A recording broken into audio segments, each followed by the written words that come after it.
What if trusting yourself doesn't begin when the doubt disappears, but when you decide the doubt no longer gets the final word? Welcome back to the Self Trust Solution Podcast. I'm your host, Dawn Lede, and on this podcast, we explore the moments when people are asked to trust themselves before the outcome is certain, before the evidence is complete, and sometimes, often, before they feel ready. My guest today is Maggie Olson, founder of Nova Chief of Staff, a leading destination for Chief of Staff education, certification, and professional development. Before founding Nova, Maggie spent 20 years in retail, food and beverage, and technology, including leadership roles at Nordstrom and T-Mobile. As the first chief of staff to the president of T-Mobile Business Group, she built the chief of staff model and created an executive support structure serving senior leaders and more than 5,000 employees. Today, through Nova Chief of Staff, Maggie is helping define and professionalize a role that has become increasingly more important inside growing organizations. But today's conversation is about more than the company she built. It's about making big decisions while carrying doubt, learning to hear your own voice beneath the voices you inherited, and trusting yourself before trust feels natural. Maggie, welcome to the show. Thank you so much. What an introduction. For listeners who may be unfamiliar with the chief of staff role, I'd love to begin there. What does a great chief of staff actually do? Great question. So, a great chief of staff is focused on leveraging their executive's time. So, you can think of an executive assistant as the tactical partner and the chief of staff as a strategic partner for a business leader. And the best business leaders have both. Leaders have long known they need that tactical support, inbox, travel, expense, logistics, scheduling. What's growing is this awareness that they also need that strategic execution focused support. So a chief of staff supports the business leader in aligning their team, facilitating sessions, driving the rhythm of business. What are all the meetings and sessions that the leader has to approve and move business forward? A great chief of staff runs initiatives that have nowhere else to land. And they really optimize for the leader's time to allow them to focus on what's most important, generally vision, growth, strategy, and leadership, rather than that business leader being heads down focused on execution, which we all know is a problem for leadership. So great chief of staff leverages that executive's time and allows them to focus on what's most important, taking strategic execution off of their plate. What did you recognize about the role of chief of staff that made you want to build an entire company around educating and developing chiefs of staff?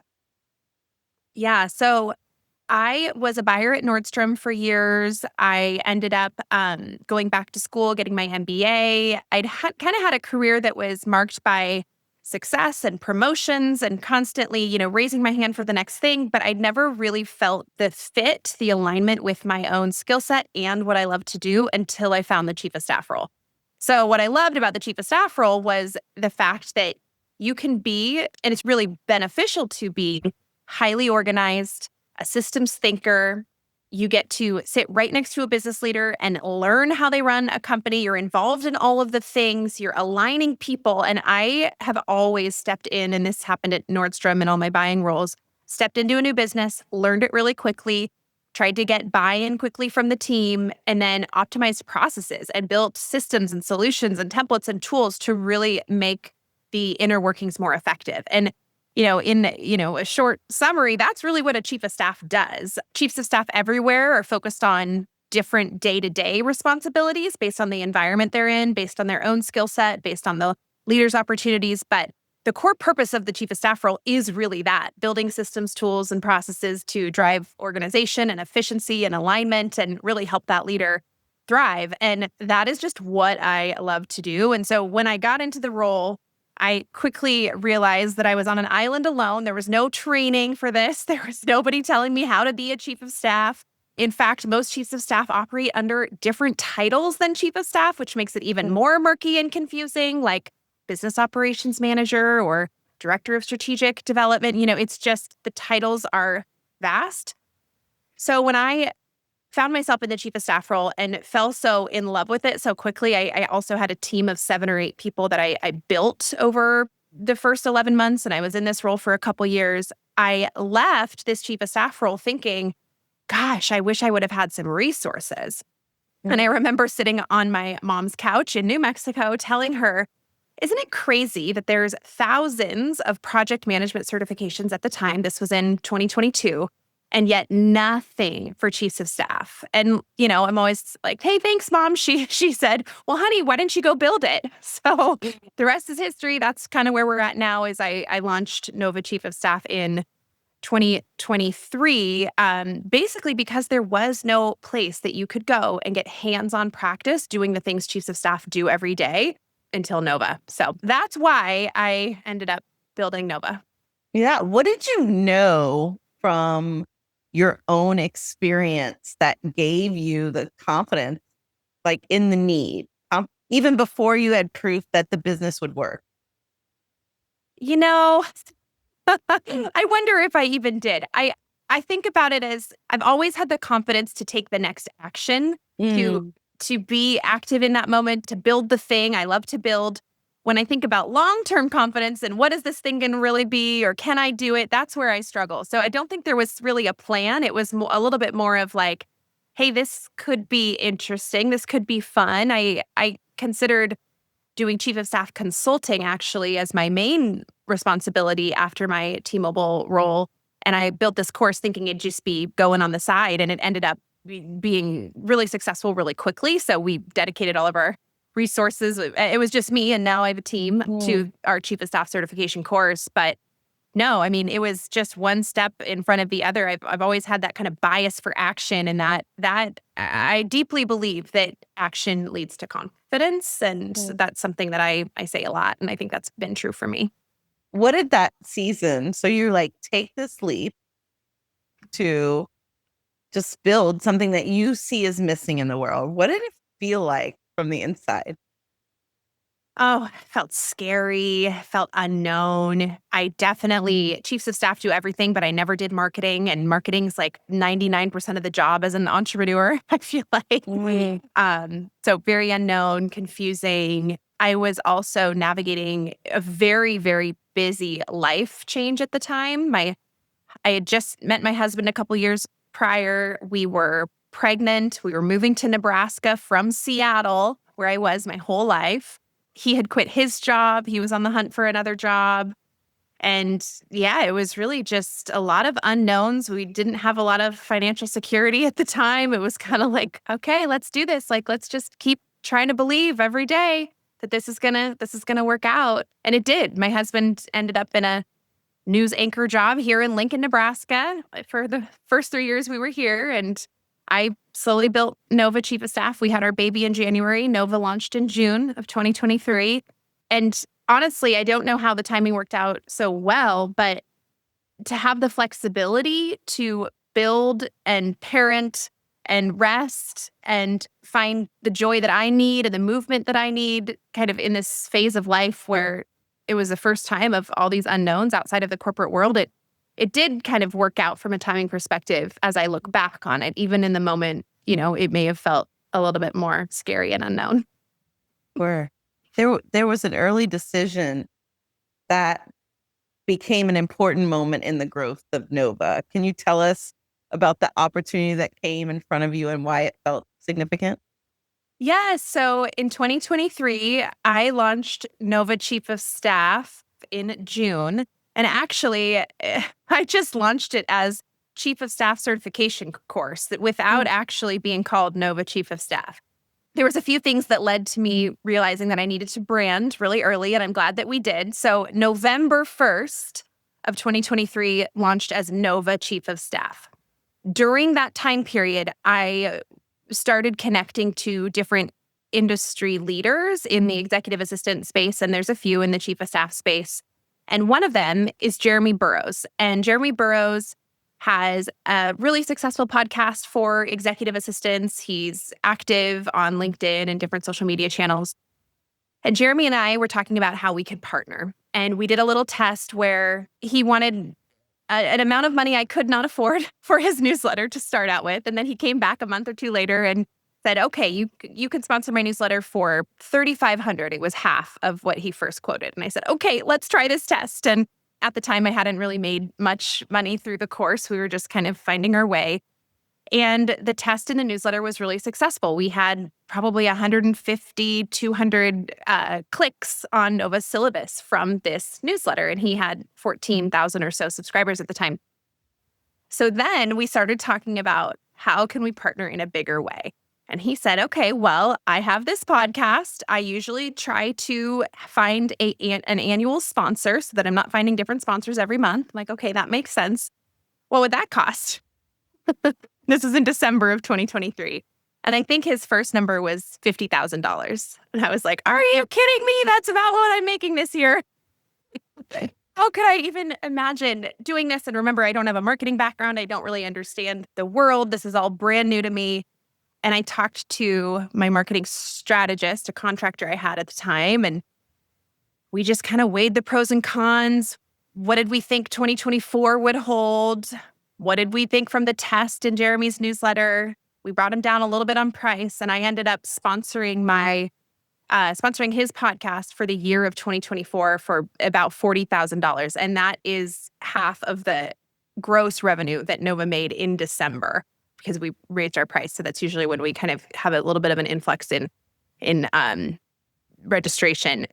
So yeah, I decided to spend $40,000 a few months in to sponsor the podcast. And that was really a big sum of the net revenue that we even would have made. So that was super scary.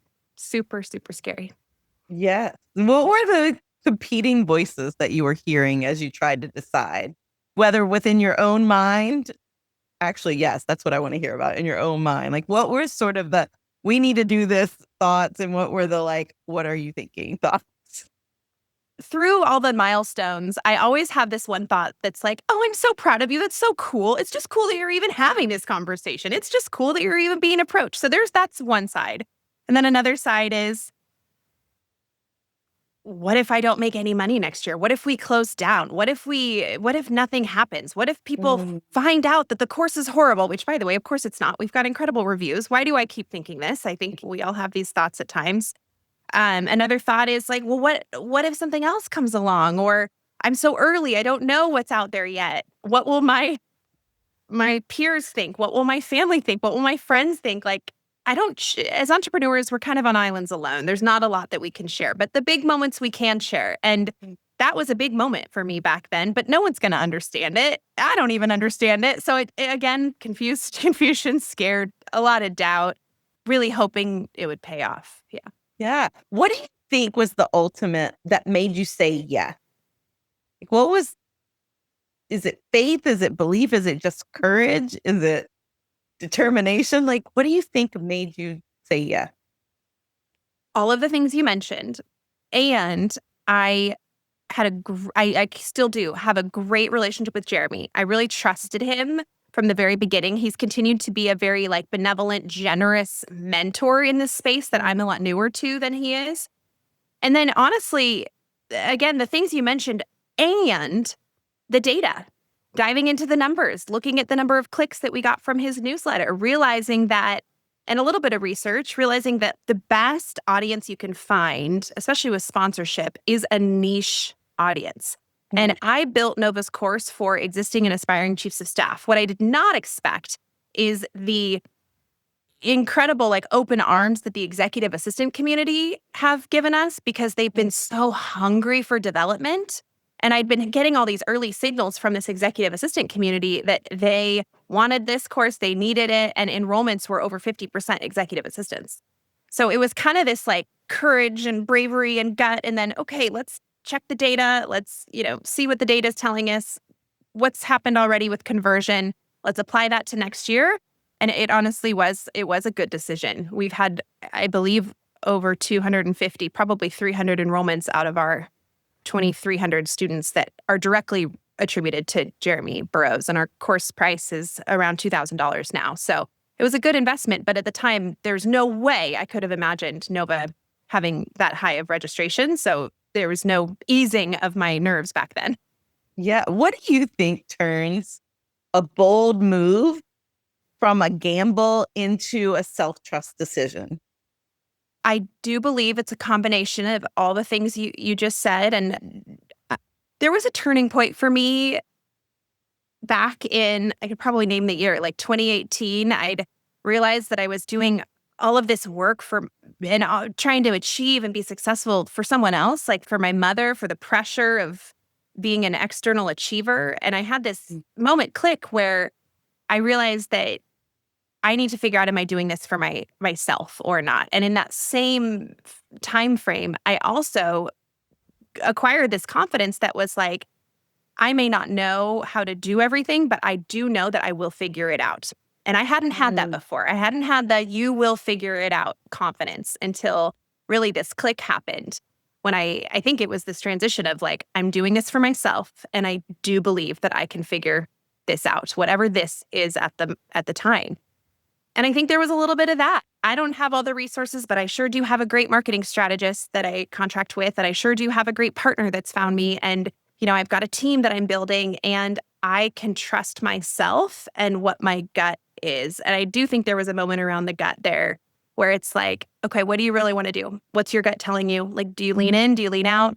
Where's the energy? Where's the kind of the feeling going? And I could feel that decision was a yes before I knew it was a yes. Yeah. What did the result teach you? So you made the investment. It ended up being a great decision. What did it teach you about business? That whole period of time, those early days taught me a lot about having a strong brand, the powerful nature of partnerships, and just your podcast title, right? Like having that self-belief, knowing that you can do it. And I struggle with that. I think I said a few minutes ago, like, ask me if I feel like I'll be safe and good and financially secure for the rest of my life. I'm still struggling with saying yes to that, even though the logical part of me knows that answer is yes, I can build a new thing. I can create, I can continue to do what I'm doing. But in the moment, that bias for action leading to the confidence, that is, I think, the biggest connector for me to that. Yeah. What do you believe the decision would have revealed about you, even if the sponsorship hadn't produced the outcome you hoped for? Yeah. I go back to the feeling of pride in being approached, pride in having that Mm. conversation. Wow, I'm only 6 months old in this business and I'm having a conversation about a $40,000 podcast. Like feeling that pride, I think would remain. I do take the losses hard. I think it Mm. would have been hard for me to quote fail in that way, but I've always said as a leader, and especially in the retail world, you learn so much more when business is hard. You Mm. learn so much more when you make a wrong decision because you're analyzing it, you're asking yourself questions, you're way more in the details, and you're going through the harder emotions, which is the point, right? Like we're learning so much. So looking back, I think that's what the growth, there would have been so much growth and learning there. In the moment, I think it would have been hard. Yeah, of course. I mean, look, a good result can confirm only that a strategy worked. It can't retroactively make you more or less worthy, more or less capable, more or less authorized, right? Those things had to be available when you made the decision, and they were.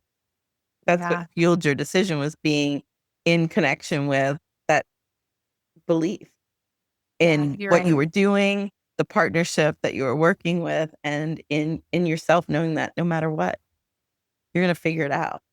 I think that's so important and so powerful to recognize. Your relationship with yourself, you just mentioned, didn't begin the sort of internal paying attention, didn't begin with this one business decision. What first led you to begin looking more deeply at your internal life? Yeah, my whole life blew up when I was about 29 or so. I found out my first husband was having this massive affair. I'd put him through law school. I was working full time. He was in law school full time. I went back to get my MBA when he was done. And the first quarter of my 3-year MBA program, I found out he was having an affair with someone at his law firm. And I was gutted. I never imagined this could happen to me. A similar situation happened with my dad and my mom when I was younger. So I just knew I'd never marry someone that could do that to me. So it was just extremely shocking.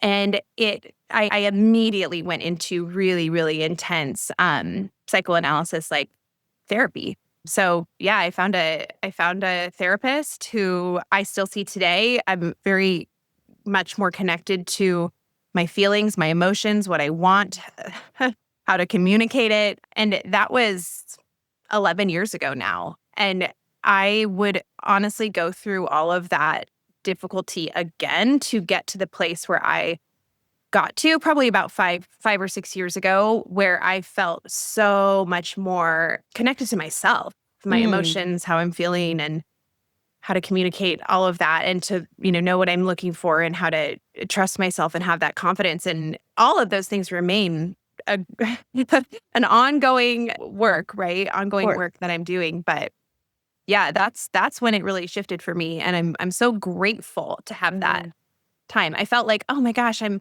in my 30s and I'm just now figuring this out. And I remember someone, it might have been my therapist, saying, hey, that's early for some people. Some people don't feel like they have this moment until they're in their 60s or 70s. So it's never too late. I'm such a big fan of therapy, the kind where you just talk, in psychoanalysis, Freudian therapy. And it's been like completely life-changing.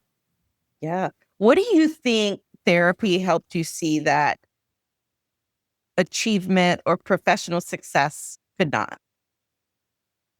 Well, so many things. I think probably the first thing that comes to mind is like, where's the pressure coming from?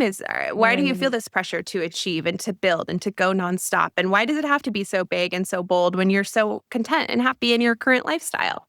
Where's that pressure coming from? What does it really need? What do you actually want? Not what you think you should be doing, because you're used to a life of being busy and efficient and productive.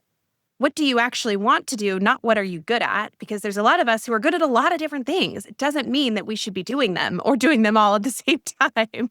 So I think it's about that pressure. And then the other piece is, I didn't have the upbringing in my youth where I knew what I was feeling. And a lot of kids don't, if their parents aren't helping them tend to their emotions in the way of like, you're sad, you're upset that Jimmy took your bike, you're angry that your food fell on the floor.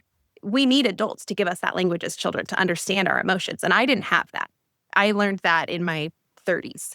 So this sounds so simple, but to have this like empowerment now of like, how am I feeling? How do I articulate that? It makes me a better boss, partner, caregiver, mom, daughter, sibling, because I understand myself. Now I can understand the world in such a better way.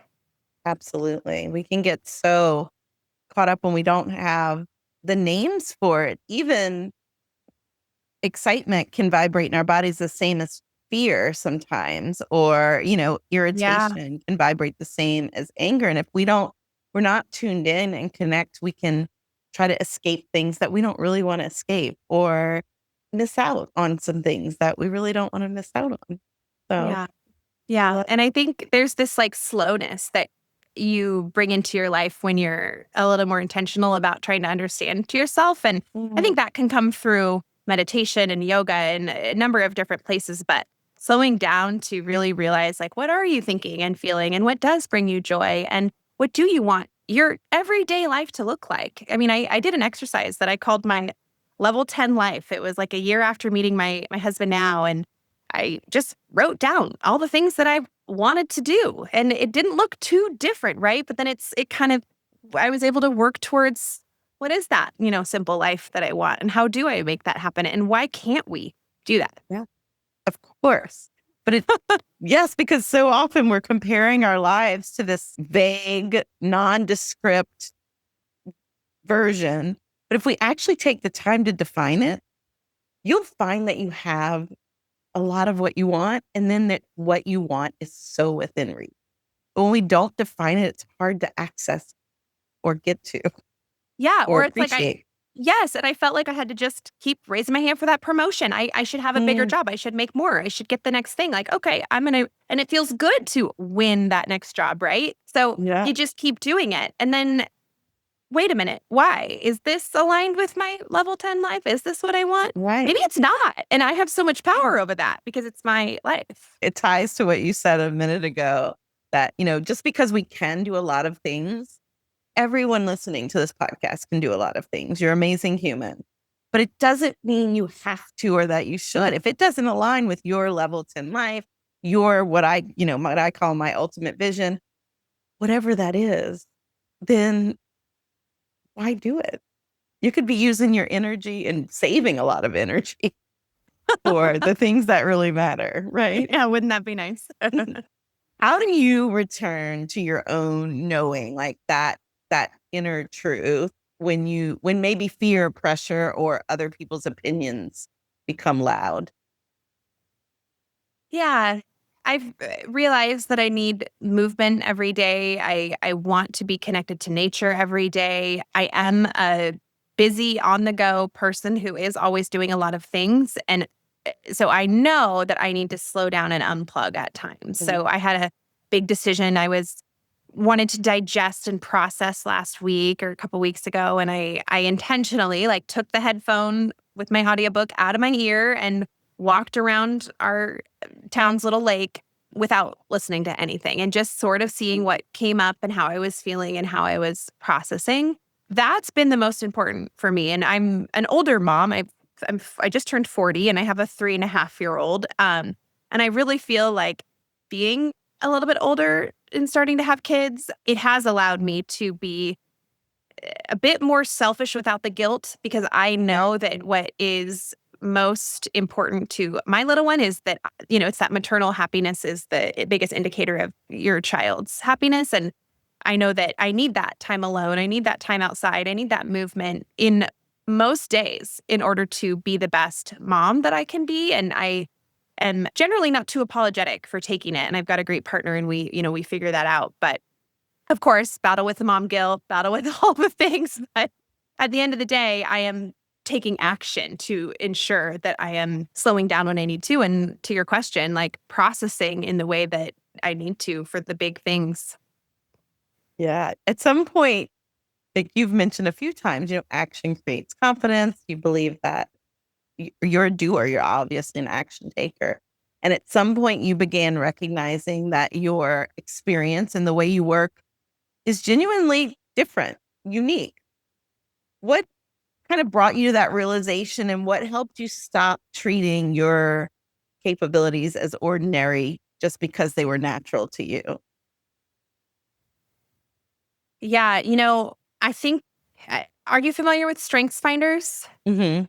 Yeah, I'm very much leading with execution, achiever, maximizer, activator, like competition, arranger. Those are my top 5. And I did a strengths finders exercise a year or 2 ago and kind of deeply learned what mine were. And I was like, oh my gosh, that just makes so much sense.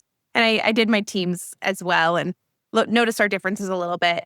And then I continued to listen to people's feedback that basically brought me to the point of you are an executor beyond most people's executing um skills. Like I Mm. can crank things out very quickly in a quality way, pass it off and just continue to repeat and produce. Now for my own mental health, I want to take a slower approach, but also I think the biggest indicator to your question is that my team couldn't keep up.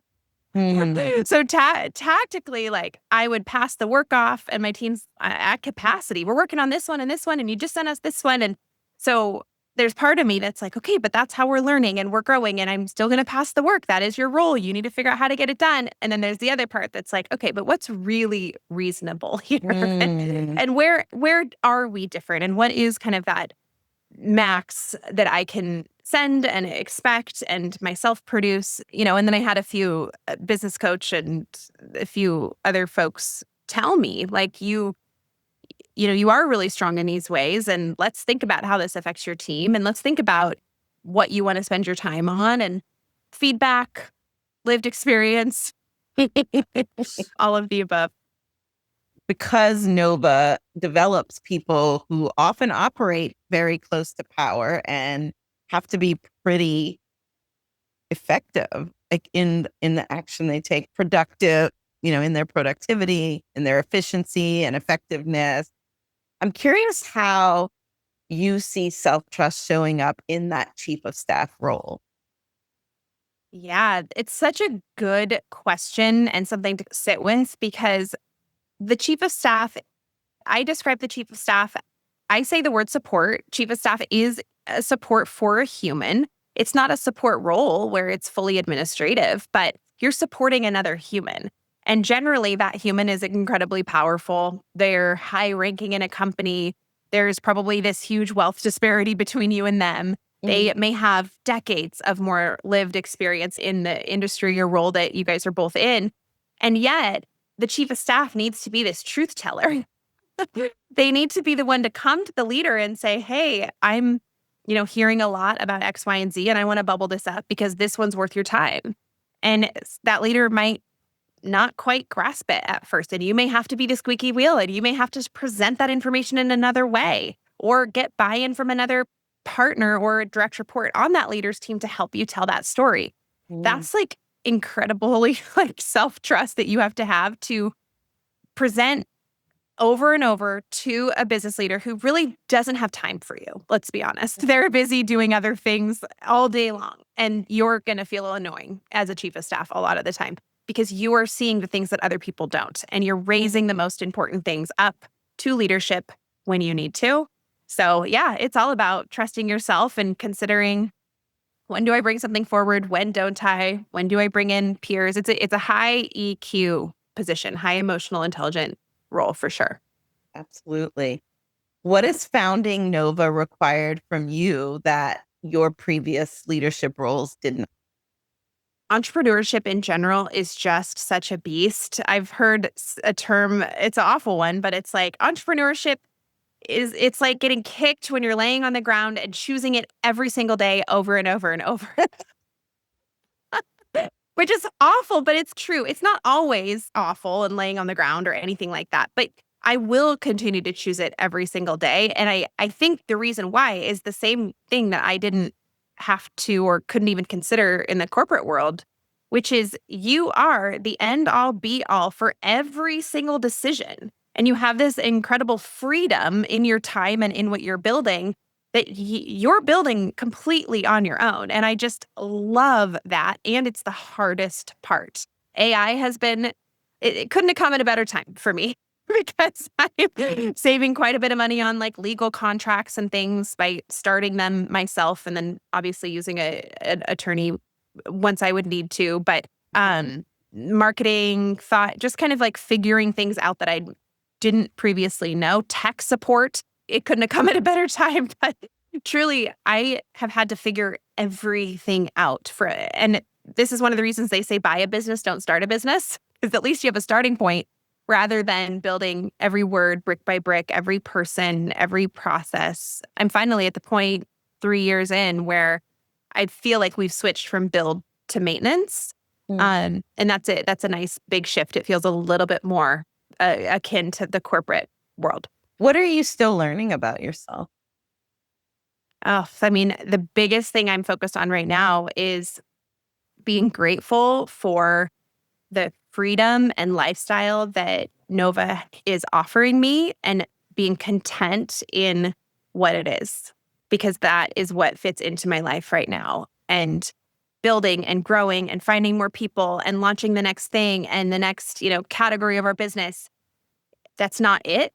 And yet part of me still is drawn to that producing and building and driving and pushing. But this phase of life and what I'm most focused on from a mental health perspective is accepting like this is and being grateful of the lifestyle that I'm living right now and that it's enough. And knowing that none of that goes away. It's there for you whenever you're ready. Yeah, totally. That's so hard for my brain. Really? Yes, it is. Yeah. Why do you think that is? I think I'm a very much in the moment person. Now's the time. Build it fast, build it quickly. Let's launch it. Let's move on. I have a hard time holding the future, planning and holding what could be next. Maybe that's your invitation for this period of time. I think so. If you could sit beside the version of you who was about to spend half of the company's revenue on that sponsorship, what would you say to her now? I would say you're incredible. Believe in yourself. You have done great things already. You will continue to. Just have the confidence, slow down, think through things and plan, write down what you want, be a little bit more thoughtful in kind of how you get there and what you want, kind of coming back to the like not pushing as hard. Mm. And then, yeah, you can do it. Yeah. So for someone listening who knows what they want to choose, but is still waiting for it to feel like the natural thing, like they should be doing it or they're ready, what would you want them to know?